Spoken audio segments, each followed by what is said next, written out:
Menstrual myths के बारे में बात करते हैं। तो जो महीने दर महीने हमारी जो माहवारी आती है उससे रिलेटेड मैंने देखा है बहुत लड़कियों में बड़े सारे मिथ्स होते हैं। जैसे कि अगर आपके पीरियड्स आ गए हैं यानी महीना चल रहा है तो आप अचार को हाथ नहीं लगा सकते। क्यों भाई? हमारे हाथ में से ऐसा कौन सा रसायन निकल जाएगा जो अचार में जाएगा और अचार को पता चल जाएगा कि हमारे पीरियड्स है और वो ख़राब हो जाएगा? या फिर कोई टेलीपैथी दिमाग अचार के दिमाग से हमारे दिमाग का कुछ साइलेंट कम्युनिकेशन होता है जिससे उसे पता चल जाएगा कि ओहो आज तो तुम्हारा पीरियड है, मुझे ख़राब होना है। ऐसा नहीं हो सकता है। मैंने खुद ये हज़ारों बार किया है, पीरियड्स में अचार को हाथ लगाया है, मुझे भी रोका गया था बट मैंने किया और आज तक तो कभी अचार ख़राब नहीं हुआ। तो प्लीज़ इसे छोड़ दीजिए। पीरियड्स में आप पूजा में नहीं बैठ सकते। क्यों? जब हम पूजा देवी की करते हैं तो देवी को भी तो पीरियड्स आते होंगे, क्योंकि है तो वो भी औरत ही। और रिप्रोडक्टिव साइकिल ही ऐसा होता है और हमें तो ये एक बहुत बड़ी शक्ति दी गई है भगवान के द्वारा कि हम प्रेगनेंसी झेल सके, इतना भयंकर दर्द झेल सके, अपने शरीर के साथ इतना बड़ा change of delivering a child के बाद जो हमारे शरीर में बदलाव होता है उसको झेल पाते हैं। तो ये तो एक सुपर पावर है। इसके लिए हम शर्मिंदा क्यों हों और इसके लिए हम पूजा क्यों ना करें?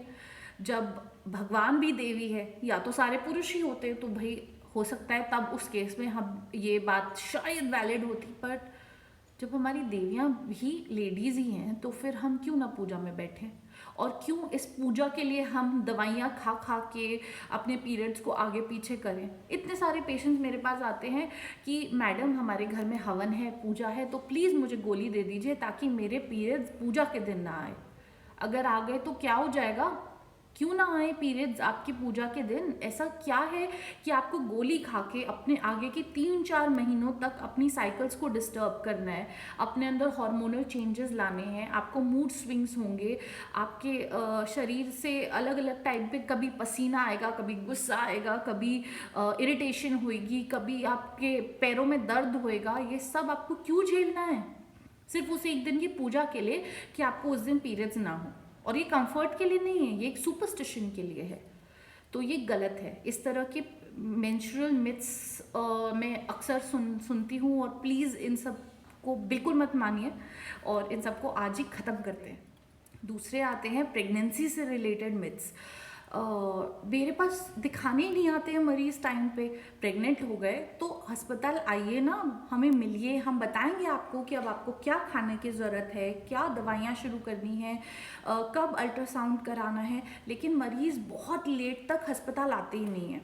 क्यों? क्योंकि प्रेगनेंसी एक सीक्रेट है और किसी को बताना नहीं है। क्यों नहीं बताना है? मैं कई बार पूछती हूँ अपने मरीज से और उनकी माता या सास से भी कि भाई क्यों आप इनको छुपाने को इतना कहती हो? तो वो कहती है कि नज़र लग जाएगी। एक तो ये कारण होता है। दूसरा कारण, अगर बहुत ज़्यादा मैं उन्हें तंग करती हूँ तो जो जो निकल के आता है वो ये होता है कि अगर अबॉर्शन हो गया या मिसकैरेज हुआ तो और ये बच्चा नहीं रहा तो हम कैसे सबको बताते फिरेंगे कि इसका अबॉर्शन या मिसकैरेज हो गया? लोग तरह तरह की बातें करेंगे या फिर ये बोलेंगे कि इसका तो बच्चा ठहरता ही नहीं है, इसको परमानेंटली इनफर्टाइल समझ लेंगे। स्पेशली अगर उसके साथ ये पहले हो चुका है तो अगर दोबारा या तिबारा ऐसा हो रहा है तो लोग पता नहीं क्या क्या बातें बनाएंगे, इसके ऊपर ही सारा स्टिग्मा अटैच हो जाएगा। तो ये डर के कारण वो बोलते हैं कि किसी को मत बताओ और डॉक्टर को भी दिखाने मत लेके जाओ। ये बहुत गलत है। अगर किसी के साथ मिसकैरेज या अबॉर्शन हुआ भी है तो उनको तो सिंपैथी की और ज़्यादा ज़रूरत है, नॉर्मलसी की ज़रूरत है। हमें अबॉर्शन और मिसकैरेज को एक नॉर्मल चीज़ की तरह ट्रीट करना चाहिए। जैसे कि आज मुझे बुखार हो जाता है और उसके बाद मैं वापस नॉर्मल काम पे जाती हूँ, ऐसे ही आज मेरा अबॉर्शन हो गया तो भी मेरे को उसी तरह का एनवायरनमेंट मिलना चाहिए, उसके बाद कोई स्टिग्मा अटैच नहीं हो जाना चाहिए। जितनी भी प्रेगनेंसी होती है उसमें से नियरली 10 to 15% प्रेगनेंसीज अबॉर्शन में लीड करती हैं। ये काफ़ी बड़ा नंबर है। तो इतनी सारी औरतों को सिर्फ डर लगा रहता है कि ओहो लोग मेरे बारे में इसके बाद क्या कहेंगे। एक तो उनका अपना दुख बहुत बड़ा होता है जब वो एक अबॉर्शन से डील करती हैं, प्लस हम उनकी ज़िंदगी और मुश्किल कर देते हैं उनके लिए तरह तरह की बातें बना के। काफ़ी शेमफुल है ये हमारे लिए और हमारी सोसाइटी के लिए कि हम ऐसा करते हैं। तो आई होप हम इस मिथ से ऊपर उठ पाएँ। नेक्स्ट है हमारी मिथ्स ब्रेस्ट फीडिंग को लेके और लेबर डिलीवरी को लेके। तो डिलीवरी के वक्त मेरे पेशेंट्स अक्सर अपने पूरे बाल खोल लेते हैं और वो चारों तरफ गिर रहे होते हैं, उन्हें पसीने आ रहे होते हैं क्योंकि लेबर ऑलरेडी इतना इंटेंस होता है, फिर भी उन वो पसीनों में भी ऐसे ऐसे करके अपने बाल ही समेट रहे होते हैं ऑल द टाइम। वाई? वो ऐसे क्यों करते हैं? क्योंकि उनको ये बताया गया है कि अगर बाल खोल लिए तो जल्दी बच्चा हो जाएगा। कोई कोई तो ये भी समझते हैं कि शायद उससे लड़का हो जाएगा। कितनी स्टूपिड बात है ये कि बाल खोलने से डिलीवरी जल्दी हो जाएगी। कहते हैं जितनी गांठें बालों में होती है ना, उतनी अड़चनें डिलीवरी के दौरान आएंगी। तो खोल लेने से और उन पे कंघी करके उनकी गांठें निकाल देने से डिलीवरी की गांठें भी चली जाएंगी।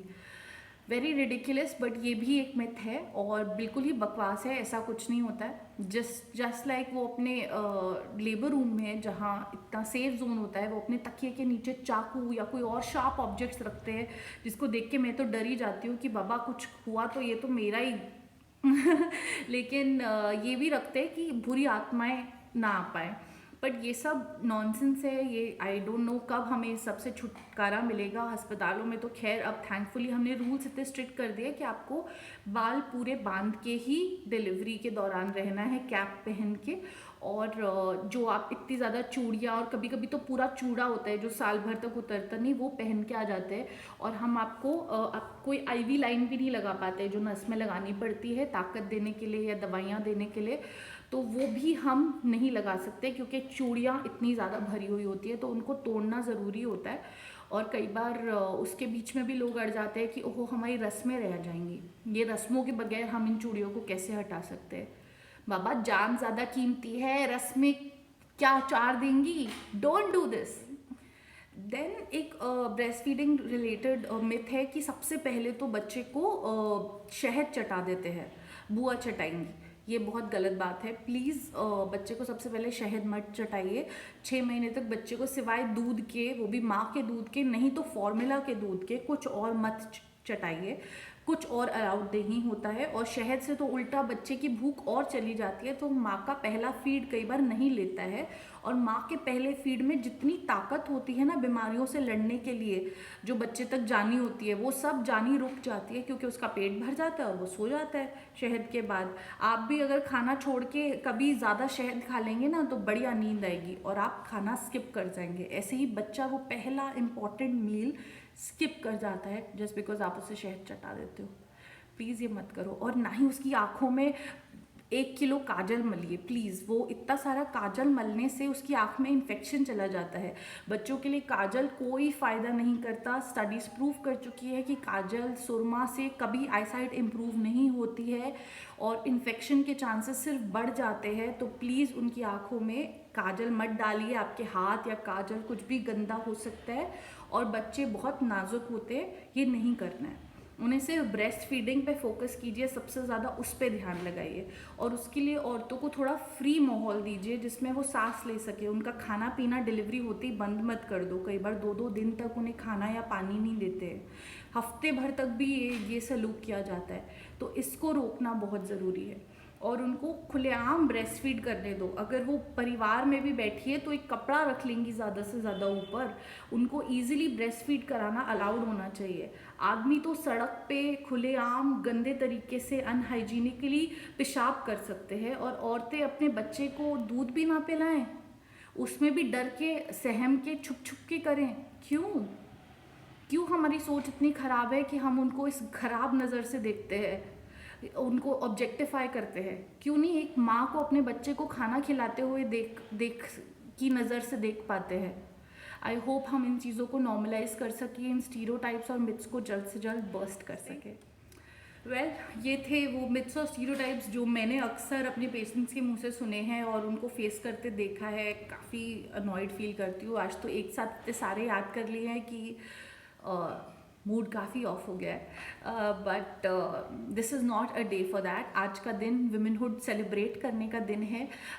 हमने जो लाइफ में अचीव किया है, काफ़ी पेट्रियार्की के बावजूद जितना ऊपर उठ पाए हैं उसको सेलिब्रेट करते हैं, अपना क्रेडिट लेना सीखते हैं, और ये अननेसेसरी पीढ़ियों दर पीढ़ियों हमारे ऊपर जो ये अननेसेसरी एडवाइस, जो गलत एडवाइस हमें ज़बरदस्ती थोपी जा रही है, उससे छुटकारा पाके अनअबैशडली मॉडर्न बनते हैं, और पूरा क्रेडिट लेते हुए और अपने अपने हिसाब से डिसीजंस लेते हैं अपने लिए, चाहे वो लोगों को गलत लगे। क्योंकि मॉडर्न पता नहीं क्यों एक नेगेटिव वर्ड माना जाता है संस्कारी पीढ़ी की नज़र में कभी कभी, कि ज़्यादा मॉडर्न है।